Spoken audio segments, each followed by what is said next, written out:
এই এলাকায় একজন অত্যন্ত বৃদ্ধা প্রৌঢ় একজন মহিলা এখানে আছেন, যিনি অত্যন্ত অসহায়ভাবে এখানে তার দিন পার করছেন।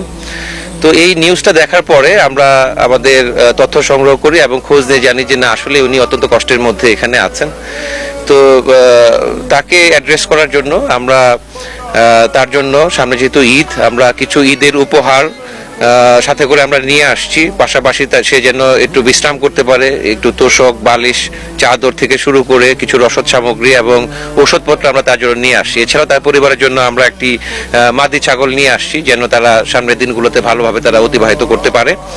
তো আপনারা জানেন যে আমরা র্যাপিড অ্যাকশন ব্যাটালিয়ন, আমরা আইন শৃঙ্খলা রক্ষার পাশাপাশি অপরাধীদেরকে দ্রুত যেন আমরা আইনের আওতায় নিয়ে আসতে পারি, সেই জন্য আমরা কাজ করছি। তো আমরা যেখানে যে সংস্থায় যে দপ্তরে কাজ করি না কেন, আমাদের সকলেরই চেষ্টা যেন আমরা একটি সুখী সমৃদ্ধ সুন্দর একটা দেশ গড়তে পারি। তো আমি বিশ্বাস করি যে আমাদের সকলের প্রচেষ্টার মাধ্যমে আমাদের আশেপাশে প্রান্তিক জনগণ যারা আছে, অসহায় দুর্বল যারা আছে, তাদেরকে সাথে নিয়ে আমরা ব্যক্তি কেন্দ্রিক না হয়ে আমরা যদি সমষ্টিকভাবে চিন্তা করতে পারি, তাহলে অবশ্যই আমরা একটি সুন্দর এবং সমৃদ্ধ দেশ আমরা করতে পারবো।